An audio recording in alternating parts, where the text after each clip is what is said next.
네, 이슈플로우 시간입니다. 올해 최대 유럽에서 열리는 모빌리티 쇼죠. IAA가 독일에서 이번에는 5일에서 10일까지 열리는 가운데 역대 최대 규모로 열리는 데다가 전통 자동차보다도 전기차나 자율주행 그리고 배터리나 전장 부품 등 이 미래의 모빌리티에 관한 기업들이 대거 참여를 한다고 하면서 시장에서 굉장한 관심을 받고 있습니다. 국내에서는 현대차와 기아는 참석하지 않았지만 대신에 삼성전자 그리고 LG전자가 이번에 처음으로 참여를 해서 차량용 반도체와 전장 부품 그리고 디스플레이와 배터리 등의 기술력을 공개한다라고 하면서 업계에서 많은 관심을 받고 있는데요. 벤츠와 BMW, 폭스바겐 등 이 전통 완성차 업계들 같은 경우에도 새로운 기술력을 가진 전기차 모델들을 대거 공개를 했고요. 이에 맞서서 신흥 강자들인 이 테슬라, 비아디 등의 업체들 같은 경우에도 새로운 기술력을 가진 전기차 모델 등을 공개를 했다고 합니다. 이 한국 기업 쪽에서는 LG전자 같은 경우에 이미 올해 초부터 세계적인 자동차 부품 기업이죠. 이 마그나와 함께 미래 자율주행 시대를 대비한 협력을 진행하고 있었던 만큼 이번에 LG전자 측에서 이 마그나의 부스를 찾아서 미래 자율주행 시대에 대한 대응책에 대해서 함께 논의를 했다고 하고요. 또 이번에 기아는 참여를 하지 않았지만 현대 모비스 측에서 이 기아의 플래그십 전기차 EV9을 전시하는가 하면 4세대 자율주행을 위한 5G 기반의 이 통신 기술까지 공개를 하면서 시장에서 관심을 받고 있습니다. 또 현대모비스 같은 경우는 이번에 유럽 수주를 올해 2배 이상으로 늘리겠다고 하는 등 신규 고객사에 대해서도 유치를 많이 하겠다라는 목표를 제시를 했다고 하기도 하죠. 이러한 기대감에 더해서 최근 현대차 측에서는 고속도로를 달릴 수 있는 이 적정한 속도죠. 시속 80km의 레벨 3 자율주행 기술의 상용화를 선언을 하면서 이 레벨 자율주행 관련주들이 그야말로 들썩이고 있습니다. 이러한 움직임에 더해서 정부와 관련 업계 같은 경우에도 관련 법령을 정비하고 또 보험 관련 내용들을 정비하는 등 준비 태세에 돌입했다고 하죠. 이제는 정말 레벨 3를 넘어서 레벨 4 그리고 레벨 5까지 정말 완전 자율주행 시대가 열리는 것인지 시장에 관심이 모이고 있습니다. 여기서 오늘의 이슈까지 함께 보시죠. 네, 오늘의 이슈입니다. 자율주행 상용화 임박, 시장 개화 준비 중인데요. 관련주들 들썩이고 있는 만큼 어떤 종목을 봐야 할지도 여러분들 고민 많으시죠? 김영일 전문가와 이슈플로우 통해서 함께 분석해 보시죠. 네, 저는 이 자율주행이라는 키워드를 보면서 이게 단순히 자율주행, 운전에만 그치는 게 아니라 투자 힌트로 여러 가지로 좀 번져나갈 수 있는 그런 주제겠구나라는 생각을 했습니다. 그래서 상용화가 됐었을 때 우리가 또 어느 쪽에 투자할 수 있을지 또 고민을 했던 기억이 있는데요. 자, 오늘 이러한 부분 좀 자세하게 해소해 보겠습니다. 김영일 전문가입니다. 안녕하십니까? 네, 반갑습니다. 김영일 전문가입니다. 네. 자, 이제는 자율주행, 미래에서만 있었던 그런 기술이 아닌 것 같습니다. 이제 본격적으로 상용화에 임박했다라는 그런 내용인데요. 자, 세 가지 플로우로 보도록 하겠습니다. 자, 첫 번째 플로우입니다. 이제는 차만 만들어지면 안 되죠. 이제 구체적으로 인프라가 갖추어져야 되는데 관련된 법 그리고 보험 이제 좀 더 새롭게 만들어지고 있습니다. 좀 더 구체적인 상황들이 나오고 있고요. 그리고 두 번째 플로우에서는 이제 관련주들이 지금 어떻게 움직이고 있는지 그리고 앞으로 이 종목들을 어떻게 봐야 되는지도 알아보고 마지막으로 투자 전략까지 가보겠습니다. 자, 이제는 자동차의 기술력만 나오는 것뿐만이 아니라 이제 사회에서 이런 자동차가 돌아다닐 수 있게끔 인프라가 갖춰지는 것 같습니다. 세부적으로 어떤 내용들이 있습니까? 네, 일단 최근에 이 현대차 레벨 3 자율주행화 상용화 소식에, 자율주행 상용화 소식에 이제 관련주들이 일제히 상승이 나왔었죠. 그러면서 저는 이 자율주행 레벨 3이 올해 말부터 이제 본격적으로 상용화가 된다라는 소식이 이제 이 자율주행 시장이 또 본격적으로 개화될 수가 있겠구나라는 생각이 계속해서 이제 들고 있거든요. 시장이 본격적으로 개화가 된다라고 하면 이제 또 눈에 띄는 실적이 나올 수가 있는 거고요. 그렇게 된다라고 했을 때 이제 이 자율주행 쪽은 비단 기대감뿐만 아니라 본격적으로 이 실적에 대한 어떤 이 눈에 보이는 것들이 나타나게 되면서 기대감뿐만 아니라 이제는 실질적으로 이제 이 실적에 의해서 움직일 수 있는 종목군이다라고 생각을 하고 있습니다. 그렇기 때문에 이 부분을 한번 오늘 이야기를 해보도록 할 텐데 일단 뭐 오늘 이야기를 해볼 부분은 이제 자율주행 시장이 개화가 되기 시작을 하니까 이제 또 그에 맞추어서 뭐 법도 새롭게 제정이 되어야 될 것 같고요. 뭐 그 다음에 보험 같은 경우에도 또 새롭게 만들어져야 되잖아요. 그렇기 때문에 이러한 내용들이 또 어떻게 진행이 되고 있는지 한번 이야기를 해보도록 하겠습니다. 자, 잠깐 이제 이미지를 통해서 보도록 하면 일단 이 자율주행 레벨 3에 대해서 지금 이제 뭐 법이라든지 혹은 이 보험에 대해서 제정된 부분을 이제 가져온 거예요. 그러면서 지금 이미 이제 법제화에 대한 부분이나 혹은 이제 이 보험에 대한 부분이 어느 정도 이야기가 나오고 있다라고 생각을 해주시면 될 것 같습니다. 일단 지금 현재 올해 말부터 해서 레벨 3 자율주행이 본격적으로 차량이 이제 나오게 되죠. 그러면서 일단 현대차 같은 경우에 제네시스 G90부터 레벨 3 자율주행 기능이 들어갈 거고요. 그 다음에 기아 같은 경우에는 연말에 이제 EV9이 나오죠. 그러면서 EV9에도 마찬가지로 레벨 3 자율주행 기능이 탑재가 될 예정이다라고 생각을 해주시면 될 것 같습니다. 그러면서 레벨 3 같은 경우에는 일단은 이 고속도로 주행에 대해서 이제 이 법제화가 돼 있다라고 생각을 해주시면 될 것 같고, 고속도로 주행을 하면서 자율주행을 하는데 시속 80km까지 주행이 가능하고, 그러면서 이제 핸들 잡을 필요가 없습니다. 비상시에만 이제 운전자가 운전하는 그런 내용이다라고 생각을 해주시면 될 것 같아요. 조건부 자동화 자율주행이라고 생각을 해주시면 될 것 같습니다. 그러면서 이제 이 여러 가지 법안들과 보험들이 이제 이야기가 나오고 있는데, 일단 뭐 법안들에 대해서 가장 대표적인 내용이 무엇이냐라고 하면 일단은 이 자율주행 정보 기록 장치 DSSAD, 요게 일단은 가장 중요한 부분인 것 같아요. 지금 이 DSSAD가 결국에는 사고가 났을 때 자율주행에 의해서 그런 건지 운전자 때문에 그런 건지 요거를 이제 판단을 하는 거거든요. 사고가 나게 됐을 때 이 자율주행 정보 기록 장치가 자율주행 시스템이 작동 중이었는지, 아니면 운전자가 가속 페달을 밟았는지, 뭐 그 다음에 제동 장치를 또 제대로 조작을 했는지, 혹은 운전자가 자리를 이탈을 한 것은 아닌지, 이러한 부분들을 이제 보기 위해서 블랙박스와 비슷한 개념이라고 생각을 해주시면 될 것 같아요. 그러면서 이제 이 국토부에 또 새롭게 자율주행 사고 조사위원회가 설치가 됐습니다. 즉 지금 현재 상태에서 여러 법제화들이 계속해서 이루어지고 있고, 실질적으로 자율주행이 진행이 되기 위한 여러 가지 이제 실질적인 법안들이 이미 설치가 됐다라고 생각을 해주시면 될 것 같아요. 그다음에 보험사들 같은 경우에도 상품들이 이제 어느 정도 준비가 다 되고 있는 상태죠. 일단 사고가 나게 되면 보험사가 일단 피해자에 대해서 보상 비용을 지불을 하고요. 그 다음에 나중에 사고 원인을 따진다라고 합니다. 그러면서 자율주행 오류 때문에 결론이 나면 차량 제조사의 구상권을 청구하는 방식의 이러한 상품이 준비가 되고 있고, 레벨 3 자율주행 차가 이제 출시가 되면 바로 가입할 수 있게끔 이렇게 이제 보험사에서도 준비를 하고 있다라고 생각을 해주시면 될 것 같아요. 그런데 역시나 이제 문제가 생길 수 있는 부분이 당분간은 있겠죠. 왜냐하면 테슬라 같은 경우에도 일단 주변 차량 혹은 이제 장애물들을 제대로 인식하지 못해서 발생하는 사고가 종종 보고되고 있고, 그 다음에 이제 자율주행 정보 기록 장치에 대해서도 일단은 사고가 나게 됐을 때 이게 망가질 수가 있어요. 그러면은 이 자율주행 정보 기록 장치가 망가졌을 때 과연 이제 이 책임을 어떻게 할 것이냐.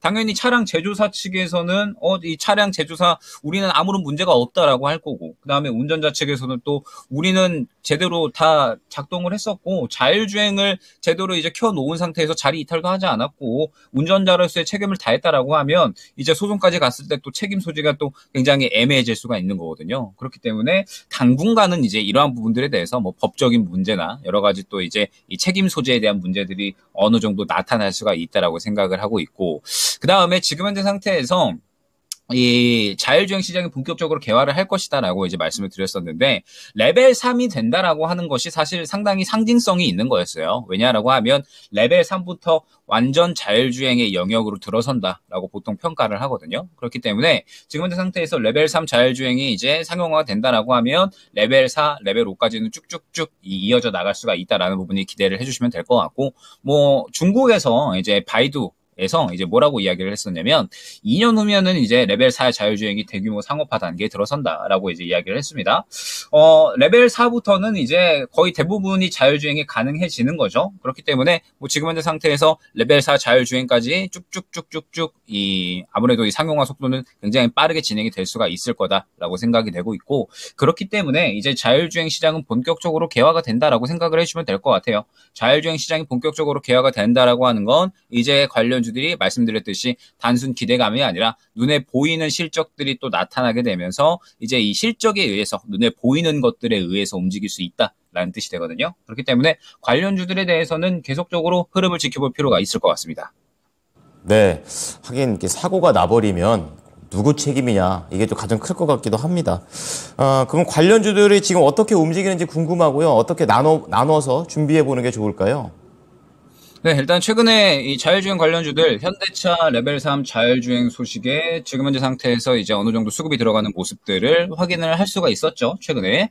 그러면서 지금 이 관련주들의 흐름을 보게 되면 아직까지 수급이 굉장히 좀 잘 살아 있다라고 생각이 됩니다. 지금 현재 최근에 이제 며칠 동안 왔다 갔다 했었던 움직임들은 아무래도 무언가 차익 실현이 나온다라기보다는 눌리는 구간, 그냥 이 다시 한번 상승이 나오기 이전에 어느 정도 힘을 다시 확보를 하는 구간이다라고 저는 해석이 되거든요.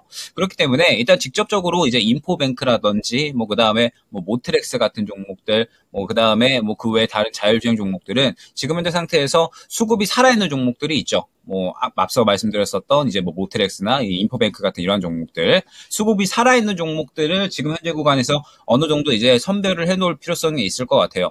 말씀드렸듯이 자율주행 시장은 이제 계속해서 좀 개화가 되어 나갈 시장이고 연말부터 이제 레벨 3 자율주행 차량들이 본격적으로 나오기 시작할 거잖아요. 그러면은 이 차량들이 나올 때마다 또 기대감이 형성이 될 수가 있는 부분이기 때문에 수급 살아있는 종목들 순서대로 또 빠르게 상승이 나올 겁니다. 그렇기 때문에 일단 지금 현재 상태에서 자율주행 종목들 중에 수급이 살아있는 종목들은 계속해서 지켜볼 필요가 있다라고 생각을 해주시면 될 것 같고, 그 다음에 이제 반도체 쪽도 봐야겠죠. 지금 보게 되면 칩셋 미디어, 그 다음에 텔레칩스 해가지고 오늘 시장에서 또 추가적으로 상승이 나오는 모습을 확인을 할 수가 있습니다. 그렇기 때문에 차량용 반도체에 대한 지금 이 상품들, 제 종목들도 어느 정도는 지켜볼 필요가 있을 것 같고요. 그 다음에 또 이제 생각을 해봐야 될 게 자율주행이 늘어난다라고 하면 우리가 또 투자 아이디어를 한번 생각을 해볼 수 있는 게 바로 또 디스플레이 쪽이겠죠. 인포테인먼트. 지금 이 새롭게 나오는 차량들, 그러니까 이 신세대 차량들은 이 디스플레이가 굉장히 좀 커지고 있습니다. 그러면서 들어가는 디스플레이도 굉장히 많아지고 있기 때문에 디스플레이가 많이 들어간다라고 하면은 당연히 또 이제 이 디스플레이 관련된 부분, 그 다음에 전장 부품 관련된 부분에 대해서 또 수혜를 볼 수 있는 기업들이 또 생겨날 거거든요. 그렇기 때문에 이제 이러한 부분들에 대해서 어느 정도 또 이 관련된 종목들이 뭐가 있는지, 그리고 관련된 종목들이 또 어떻게 수급이 살아있는지를 계속해서 좀 지켜볼 필요가 있다라고 생각이 됩니다. 말씀드렸듯이 자율주행 시장은 여태까지는 기대감에 의해서 그냥 빠르게만 움직였다라고 한다면 지금 현재 상태에서 이제 본격적으로 개화가 되어 나갈 시장이기 때문에 지금 현재 상태에서 충분히 이 자율주행 종목들은 꾸준하게 조금 지켜보면서 기대감을 갖고, 그 다음에 실적이 또 나오기 시작을 하면 또 실적에 의해서 눈에 보이는 것들에 의해서 움직일 수 있는 것들, 이런 부분들을 좀 지켜보면서 꾸준하게 이제 시장에서 다루어야 될 종목군 중에 하나가 되지 않았나 생각됩니다. 네. 자, 어찌 보면은 이 자율주행이라는 건 국내에서 현대차가 가장 먼저 테이프를 끊는 것 같습니다. 요 관련해가지고 수급 얘기 좀 간단하게 해주셨는데 전략으로 좀 뭉쳐주신다면요?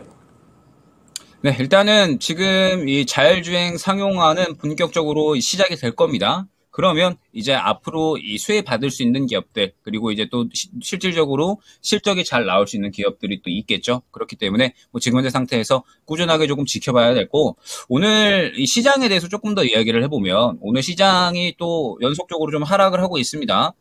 지금 코스피도 그렇고 코스닥도 그렇고 이틀 연속으로 다시 한번 이제 하락을 하게 되면서 이 유가가 올라가는 부분에 대해서 상당히 조금 우려감이 생겨나고 있는 것 같아요. FOMC까지 지금 2주 정도가 남았는데 말씀드렸듯이 지금 이 FOMC에서 파월 의장의 발언이 상당히 좀 중요해졌죠. 금리 동결은 거의 확정적이다라고 생각이 되는 상황에서 유가가 올라가는 부분이 결국에는 또 이제 연준에서 지금 유가 올라가니까 우리 금리 인상을 연내에 한 번 더 해야겠는데 라고 생각을 할 수가 있는 부분인 거거든요. 그렇기 때문에 아무래도 이 부분이 우려감으로 작용을 하면서 지금 이제 시장이 또 추가적으로 하락을 하고 있다라고 생각이 됩니다. 다만 지금 현재 시장은 제가 계속해서 강조를 드리지만 개별 종목 장세는 계속해서 이어질 것이다라고 저는 보고 있어요. 적어도 FOMC까지. 그리고 혹시나 FOMC에서 만약에 파월 의장의 발언이 중립적인 수준으로만 나온다라고 하더라도 개별 종목 장세가 이거 생각보다 훨씬 더 길어질 수가 있겠다라고 생각을 합니다. 그러면 지금 현재 이 개별 종목 장세가 이어진다라고 했을 때 오늘 같은 장세가 지금 이제 계속해서 나올 수가 있는 거예요. 오늘 같은 경우에 보게 되면 로봇 관련주들 흐름 굉장히 좋았죠. 로봇 관련주들이 일제히 다 상승이 나오면서 뭐 지금 현재 상태에서 충분히 좋은 흐름을 보여주다가 지금 이 로봇주 쪽에서 또 차익 실현이 나와버리니까는 또 유가 관련주들로 상승이 나오고 있어요. 저희가 얼마 전에 유가 관련해서 이제 이야기를 한번 다뤘었을 때 S-오일은 실적이 기대가 되지만 지금 현재 이 유가 관련주들은 아직까지 수급이 들어가지 않았기 때문에 수급이 들어갈 때 보자라고 말씀을 드렸었죠. 그러면서 지금 이제 유가 관련주들이 또 이제 수급이 들어가 버리니까는 바로 또 연속적으로 상승이 나와버리는 모습을 확인을 할 수가 있는 겁니다. 지금 현재 시장이 워낙에 이제 이슈 하나 나오면 그 이슈에 대해서 또 민감하게 반응하라는 시장이 벌써 한 달 넘게 이어지고 있는 상황이기 때문에 아무래도 이 개별 종목 장세에 대해서 우리가 조금 집중을 할 수밖에 없을 것 같아요. 개별 종목 장세가 적어도 2주, 그리고 만약에 FOMC에서도 그냥 전향한 수준으로 발언이 나온다라고 했을 때는 결국에는 추가적으로 더 개별 종목 장세가 이어질 수가 있는 거기 때문에 항상 강조드리지만 개별 종목 장세에서는 이 개별 종목 장세에 맞게끔 종목을 준비할 필요가 있을 것 같습니다. 제가 오늘 오전에 팅크웨어라는 종목을 이제 추천을 드렸었는데, 팅크웨어도 상대적으로 이제 자율주행 쪽이라고 봐야겠죠? 지금 이제 자율주행에 대해서 이제 최근에 이 수혜가 받았으니까. 그러면서 팅크웨어를 제가 이제 오늘 오전에 추천을 드렸었는데, 결론적으로 팅크웨어를 추천을 드린 이유 자체도 결국에는 이 지금 현재 이 수급이 훌륭하니까 추천을 드렸었던 거고, 그 다음에 오늘 목표가를 달성했었던 종목들 중에 솔트룩스와 셀바스 AI가 있었습니다. 얘네들은 이제 AI 관련된 종목들이죠. 그런데 보게 되면 마찬가지로 수급이 굉장히 훌륭하게 앞서서 들어가 있었기 때문에 이 종목을 추천을 드렸었다라고 생각을 해주시면 될 것 같습니다. 그러면은 항상 제가 강조드리는 부분은 동일하죠. 지금 현재 상태에서 우리가 투자 아이디어를 잡기가 어렵다라고 한다면, 종목들이 너무 빠르게 돌고 있고 순환이 너무 빠르게 돌고 있다라고 한다면 여러 가지 이슈에 대해서 너무 퍼져서 집중을 하기보다는 이 수급이라는 키워드에 집중을 해서 종목을 보자. 그렇게 된다라고 했을 때 우리가 충분히 올라갈 수 있는 종목군들을 미리미리 선적을 할 수가 있다라고 강조를 많이 드리고 있습니다. 그렇기 때문에 여러분들이 오늘이랑 내일 해야 될 거는 또 이제 명확하죠. 오늘과 내일 동안에 또 수급이 어느 정도 잘 들어가 있는 종목군들이 뭐가 있을지를 한번 선별을 해 놓으시는 겁니다. 오늘과 내일 또 수급이 들어간 종목이 다음 주에 단기 주도주가 될 거기 때문에 적어도 개별 종목 장세가 이렇게 이어진다라고 하면 이렇게 이 종목들이 빠르게 수급을 치고받는 양상은 이어진다라고 봐야 될 것 같아요. 그렇기 때문에 수급이 잘 들어와 있는 종목들을 어느 정도 선별을 해 놓으실 필요가 지금 현재 시장에서는 굉장히 중요하다라는 점을 다시 한번 강조드리면서 오늘 마감하도록 하겠습니다. 네, 다음 주를 위한 준비 오늘부터 미리미리 해놓고 있겠습니다. 감사합니다. 네, 감사합니다. 이슈플로우 오늘의 주제 자율주행이었습니다. 김영일 전문가입니다.